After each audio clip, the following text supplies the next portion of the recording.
Novo leto, novi izzivi je stavek, ki verjetno velja za večino od nas. A ne na ravni občin, saj imajo projekte za letošnje leto že predvidene.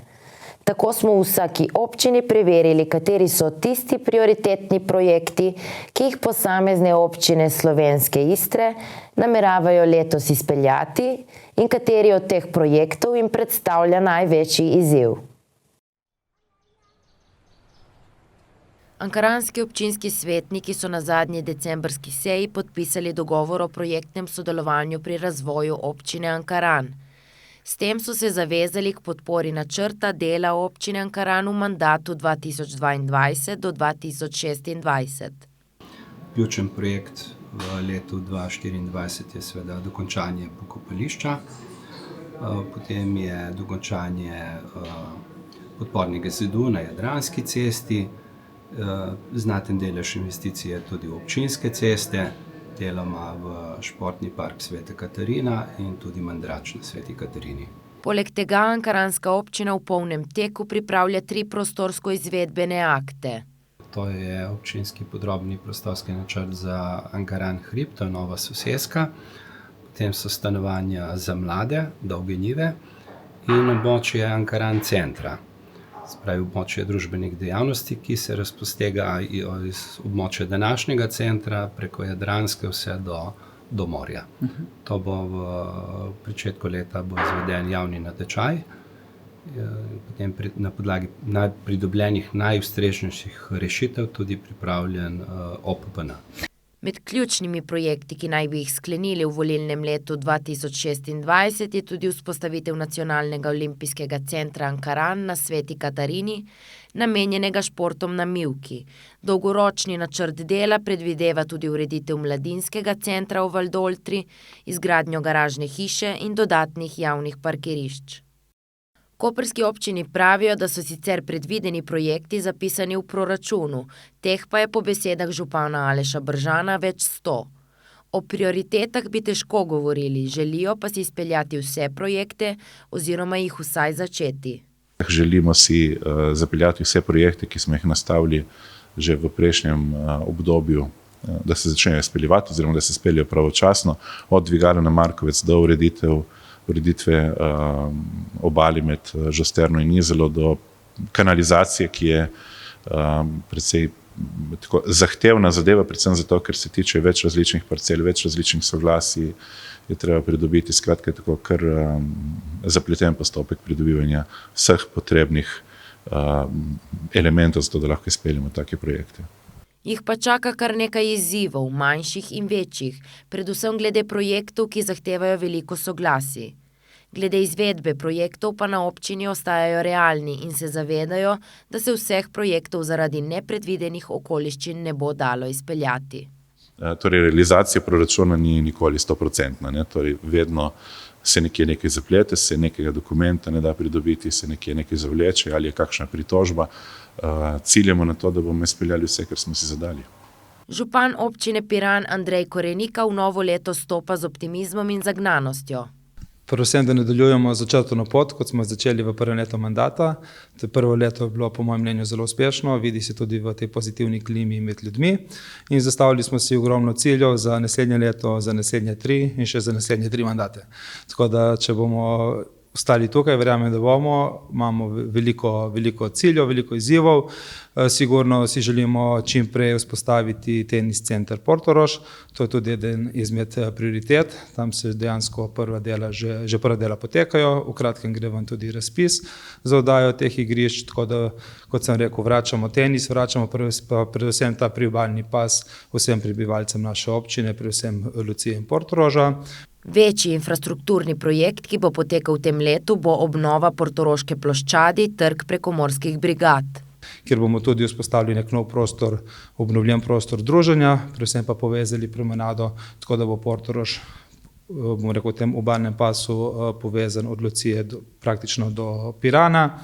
Pol so potem še, bomo rekel, projekti, ki pa jih pripravljamo za prihodnost, kot je garažna hiša Piran.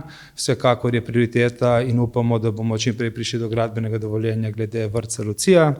Tukaj je pa še vzpostavitev oziroma obnova stare šole v Svetem Petru, začetek gradnje ceste Košta, stolpičev v Sečovljah in tako dalje, lahko naštevam še in še. Prošnjo za odgovor smo poslali tudi na občino Izola, vendar nam do zaključka redakcije niso odgovorili.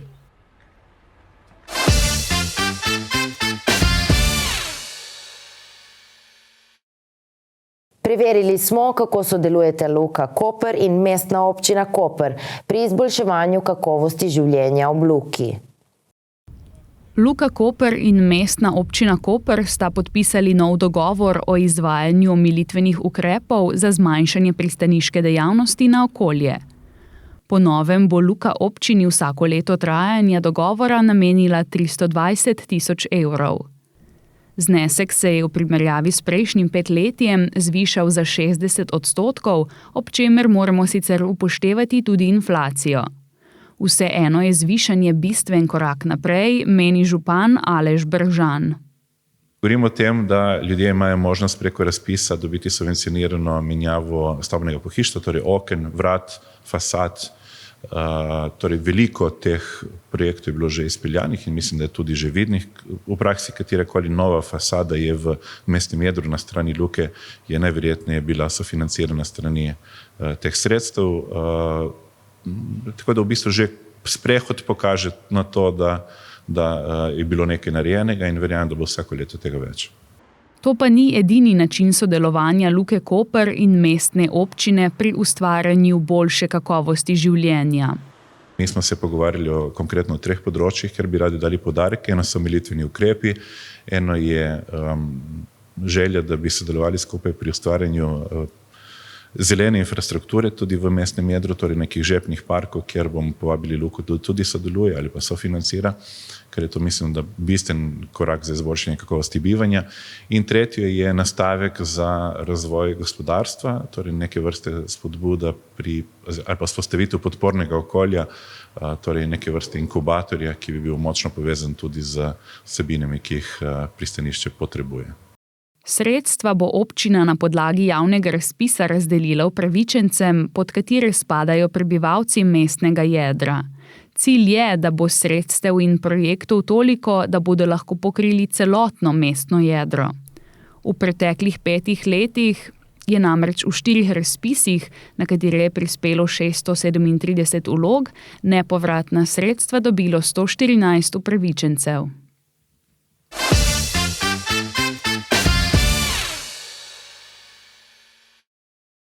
Pri koprskem županu Alešu Bržanu smo preverili, kako se bo občina v letošnjem letu spopadla z izzivi podnebnih sprememb. Na zadnji redni seji je občinski svet Mestne občine Koper sprejel nekaj manj kot 107 milijonov evrov težak proračun za leto 2024. 46 milijonov evrov bo v letošnjem letu namenjenih za naložbe, ki so v veliki meri povezane s prilagajanjem na podnebne spremembe. Podnebne spremembe prinašajo kup izzivov, proti katerim se moramo pač na nek način boriti. Torej, protipoplavne zaščite oziroma pač ukrepi proti poplavam za čim hitrejše odvajanje voda. En izmed večjih ukrepov je sicer državni, ampak občina vodi dokumentacijo in tudi je pripravila javni razpis za projekt širitve oziroma reševanje poplavnih površin v obustju Bodaševice.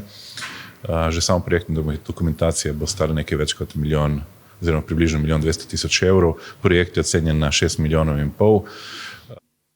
Zaključek tega projekta je napovedan za leto 2026. Poleg tega ima občina v načrtu tudi nekaj kratkoročnih projektov, ki bodo izvedeni že v letošnjem letu.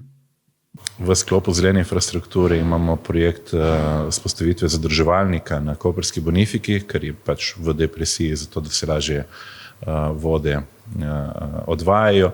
In jasno, čim več zasaditev dreves, ne samo zato, ker drevesa delajo senco, ampak tudi zato, ker pač korenine so v zemlji zemlja je pač luknja, torej lahko voda tudi odteka.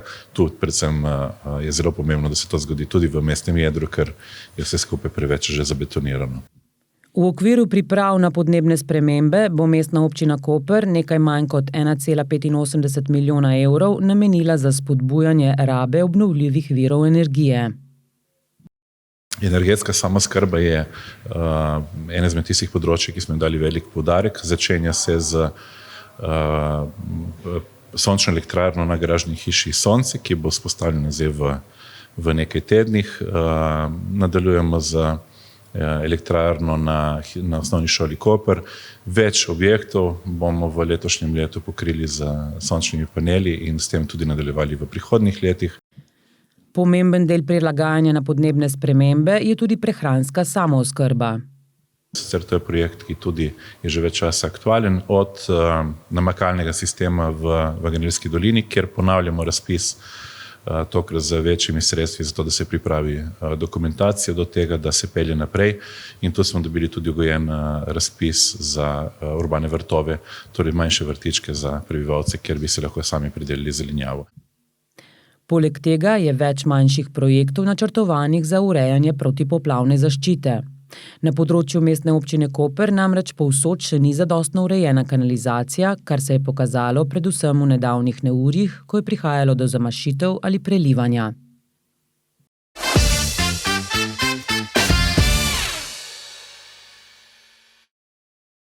Po Krajinskem muzeju je prejšnji teden potekala podelitev nagrad Opus Histrije za najboljše delo na področju istrske zgodovine, umetnosti in kulture ter summa histrije za življenjsko delo na področju humanistike. Nagrado sta prejela Lidija Nikočević in Klaudijo Zakarija. Prejšnji teden je v Pokrajinskem muzeju Koper potekala podelitev nagrad Opus Histrija za najboljše delo na področju istrske zgodovine, umetnosti ali kulture ter summa histrija za življenjsko delo na področju humanistike. Nagrado Opus Histrija je prejela Lidija Nikočević za inovativen pristop k raziskovanju fenomenov dediščine, moderno muzejsko predstavitev in interpretacijo težke dediščine skozi širjenje spomina na kompleksno in občutljivo temo, kot sta izseljenstvo in izgnanstvo, ki je zaznamovalo istrsko ljudstvo v povojnem času. Nagrada je bila podeljena za razstavo in spremljajoči katalog z naslovom Veze legami, Istrani po drugi svetovni vojni. Gre za projekt Etnografskega muzeja Istre v sodelovanju s Središčem za zgodovinske raziskave iz Rovinja in s pomočjo več skupnosti Italijanov v Istri ter izseljenskih društev. Nagrada za življenjsko delo na področju humanistike summa histrija pa je bila podeljena upokojenemu profesorju rimske zgodovine in latinske epigrafike iz Trsta Klaudiju Zakariji. Njegov znanstveni opus obsega objavljanje in preučevanje lapidarnih napisov in instrumentov severno-vzhodne Italije in Istre ter njihovo digitalizacijo. Na podlagi epigrafske dokumentacije je raziskoval politično, upravno, družbeno, gospodarsko in versko zgodovino dežele Decima Regio. Nagrado podeljuje humanistično društvo Histrija, ki v sklopu dogodka predstavilo tudi zbornik Arheološka topografija Istre, ki ga je posvetilo spominu na dolgoletnega predsednika društva Mateja Župančiča.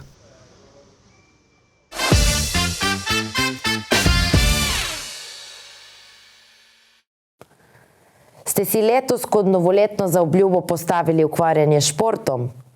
O disciplini in motivaciji smo govorili z osebnim trenerjem. Vstopili smo v novo leto, ko si marsikdo zaželi sprememb in si v ta namen zada novoletne zaobljube. Te so pogosto povezane z zdravjem, kamor poleg pravilne prehrane spada tudi telovadba. V začetku leta se tako ljudje odpravijo v fitnese, se vpišejo na razne vadbe ali začnejo delati z osebnimi trenerji. A pride tudi do tega, da svojih zaobljub ne izpolnimo. Prvo, kar se zgodi, je to, da si večina nas nakopa prevelike cilje ali pa preveč vse naenkrat. In te velike ambicije, čeprav so dobro namerne, dostikrat rezultirajo v neki slabi volji, depresiji, nekem občutku, da nekaj ni dosegel in tako dalje. In pol je lažje odnehati. Zdaj, res je, da marsikdo, ki mislim, da je prav narejena ena študija, delo s trenerjem ali pa brez, in nekdo, ki je vsaj delo s trenerjem, mislim, da 2 do 3 meseca je pol nadaljeval še naslednje 3 leta. Veliko lažje pri ohranjanju novoletnih obljub je torej, če imamo podporno okolje, osebo, ki nas podpira in spodbuja pri naših ciljih. Prav tako je zelo pomembno, da si postavljamo kratkoročne, realne cilje, saj se z malimi koraki daleč pride. Naj ne bo takoj cilj, hočem shujšati 15 kil. Boljše je tudi, da si da si oseba razdeli te cilje na manjše cilje. Ne? In prvi primaren cilj bi sploh bil, da se oglasi enkrat na fitnessu. Pač začni hoditi, ne veš, 4-krat na teden ali 3-krat na teden, kolikor začni. Samo oglasi se enkrat na fitnessu, prvi cilj narejen, super. Dajmo ta teden še enkrat narediti, super, drugi cilj. Tretji cilj, dajmo zdaj mečkam hrano poštimati in to pač redno pač obiskovati neko vadbo oziroma trenirati. Ne?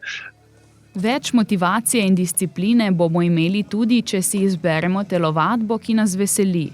Ob tem kmalu razvijemo novo navado, ki nam služi. Zavedati se moramo, da to ni sezonska zadeva, ampak mora skrb zase postati del našega življenja.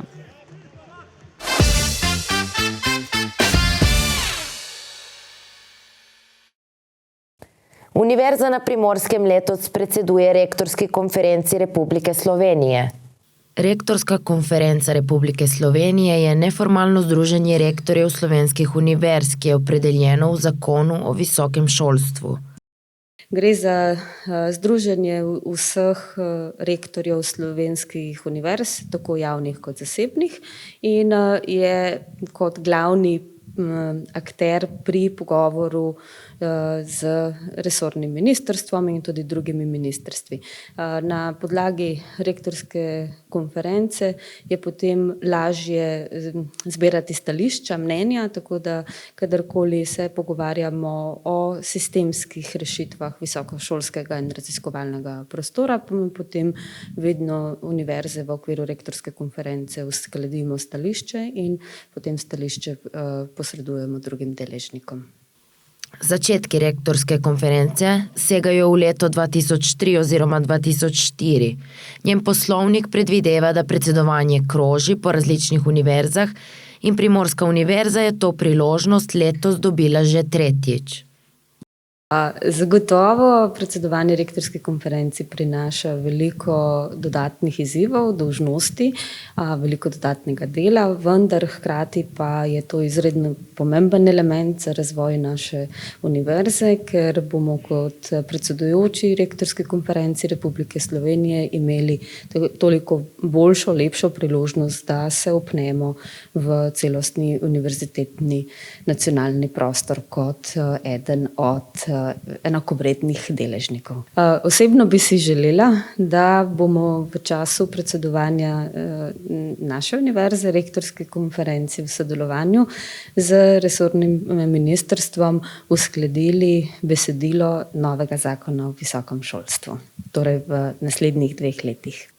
Rektorska konferenca Republike Slovenije je polnopravna članica Združenja evropskih univerz in aktivno sodeluje tudi v evropskem in mednarodnem prostoru.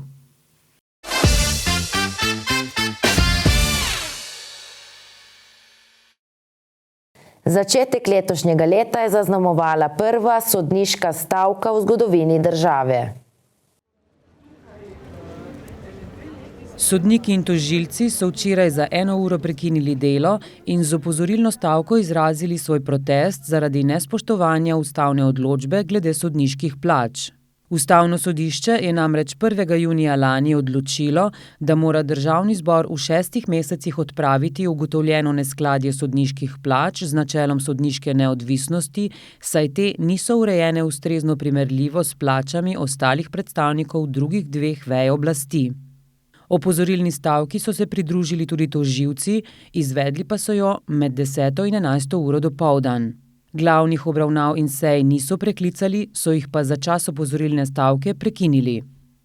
V protestni izjavi Slovenskega sodniškega društva, ki je tudi pobudnik in organizator stavke, so sporočili, da protestirajo zaradi tega, ker sta se izvršilna in zakonodajna oblast očitno in zavestno odločili, da ne bosta spoštovali pravnega reda Republike Slovenije, ko v 6-mesečnem roku nista upoštevali ustavne odločbe, katere namen je varovanje neodvisnosti slovenskega sodstva. Nasprotujejo političnemu mešetarjenju in barantanju z vsebino ustavne odločbe ter zahtevajo, da se nemudoma zagotovijo dostojni materialni pogoji za neodvisno delo ter primerljiv položaj s predstavniki drugih vej oblasti.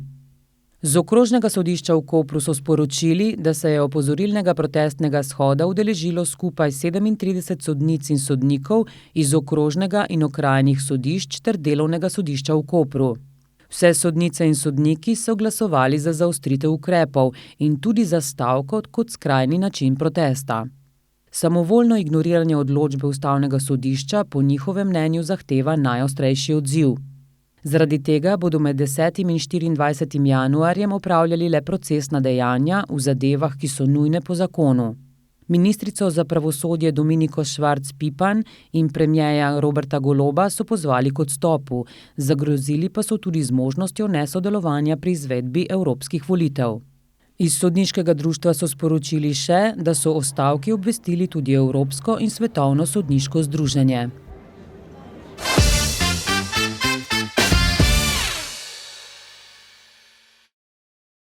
Najmlajša skakalka iz dinastije Prevc, Nika, je prav tako uspešna kot njeni bratje. Nedavno nazaj je postavila rekord skakalnice v Nemčiji. 6 Luken waren es in der Qualifikation, wenn ich das noch richtig auf dem Schirm habe. Ja? 6 in der Quali, 4 jetzt. Ja, genau. Nika Prevc, die Siegerin von Engelberg.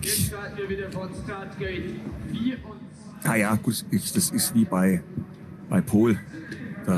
Wenn du Pol heißt, sind hier alle sportlich. Ganze Familie. So ist, genau. So ähnlich ist es auch bei Prevc. So, auf geht's. Und da wackelt nichts. Natürlich, da fliegt sie wie ein Brett durch die Luft. Wahnsinn! Also da ging schon auch noch mal ein Knoten auf da in Engelberg.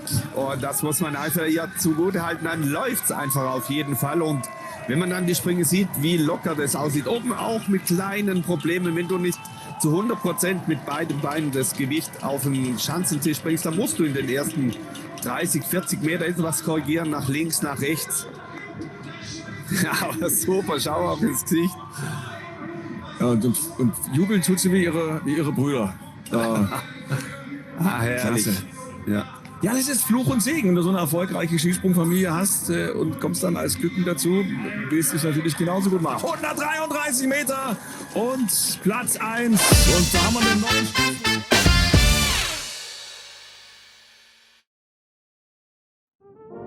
Pozdravljeni v prvem kulturnem napovedniku v letu 2024. Z vami bomo delili izbrane dogodke, ki se bodo odvili v slovenski Istri v prihodnjih 7 dneh. Pričenši z jutrišnjo predstavo za otroke v gledališču Koper, ki nosi naslov Živalske novice. Pričetek ob 10:30. Sledi še en dogodek za otroke, Medvedja simfonija. Gre za otroško gledališko predstavo, ki se bo odvila v sklopu izolskega ledenega otoka v parku Pietrokopo ob 18. uri. Dogodki za nekoliko starejše se bodo odvili v kasnejših urah. Ob 21:30 se bo v koprskemu Snack baru predstavila lokalna zasedba Gedore. Nekoliko prej, ob 19:30 pa se bo v teniškem centru Portorož odvil pravi glasbeni spektakel. Oder bo zasedla lokalna skupina Pantaloons, ki je s svojimi energičnimi nastopi prodrla na trg izven slovenskih meja. Sledila jim bo največja slovenska pop ikona Robert Pešut oziroma bolj poznan pod imenom Magnifico. Za ogrevanje si poglejmo videospot njegove predskupine Pantaloons.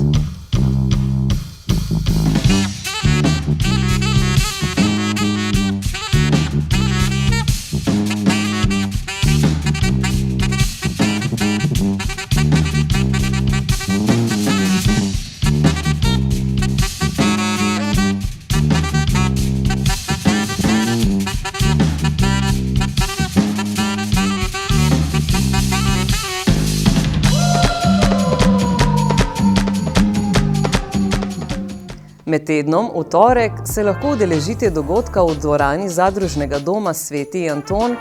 Tam bo potekal dogodek z naslovom Vse knjige vodijo v vas. Gre za cikel pogovornih večerov, ki jih organizira knjigarna Libris. Tokratni pogovor bo potekal z avtorjem knjižnih uspešnic Življenje v sivi coni in Znanost mirnega življenja, Davidom Zupančičem. Pričetek ob 18. uri. V četrtek zvečer ob 19. se v gledališču Koper lahko kot gledalci udeležite večera gledališke improvizacije oziroma gledališkega treninga igralcev gledališča Koper. Smeh zagotovljen. V petek lahko svoje pevske sposobnosti ali nesposobnosti pokažete na odru Centra mladih Koper. Odvil se bo karaoke večer s pričetkom ob 20. uri. Če bi na ta večer raje prisluhnili vrhunskim glasbenikom, se ob 19:30 udeležite koncerta zasedbe Bakalina Velika v gledališču Tartini v Piranu. Prisluhnimo njihovi skladbi Zima. Kadar pade sneg, zdjeha brazden nardi, a brazden kahaje, a ciri učila, de smrti naj se nabaje.